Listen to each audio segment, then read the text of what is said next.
Really where I think CPR affected me is I lost my father to a heart attack at 18 years old. Lady jumped out, came running back and said, "Oh no, I just hit a gentleman on the road." When I was 16 years old, my mother died of a heart attack.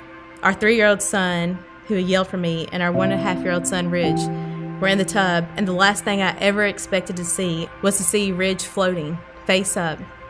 His eyes were closed, his face is blue. We got home from school and her coworker had called us. She said her heart is acting up. And we get there and it's bad. My mom has to have a quadruple bypass and we're at a hospital that is not equipped to handle this level of surgery. I was directly on the phone with the 911 operator who was walking me through it while my grandmother and mother attempted to help my father. None of us were familiar with CPR techniques. I mean, we knew about it, but didn't know the proper techniques to do it.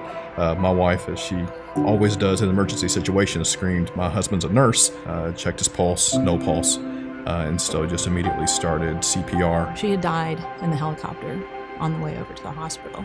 And the team, up on the flight deck, had been reviving her. Unfortunately, the second time, her heart just couldn't do it, and so she ended up passing. And immediately, I just thought of HealthStream.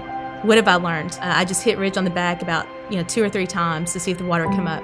And when it didn't, I just went ahead and laid him on our bed and just immediately started CPR. After about 2 rounds of compressions and breaths, he started to spit up the water. When the ambulance got there, they said, "We are so happy to see a baby with no tubes hanging out of him. You're so fortunate and blessed, and just having the training that you guys had, it just made the world of difference for this child because we've seen it obviously go in a much worse direction." I think that my story definitely impacts the way that I train customers. That story sticks in the back of my mind so that I can put them in a position where they're not helpless.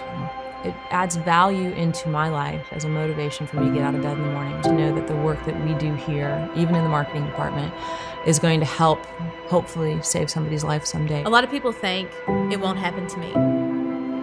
I'll never have to perform CPR. But I can promise you, it doesn't discriminate. I want them to be in the best position possible to take what they've learned onto the people taking care of the patients and be successful at this.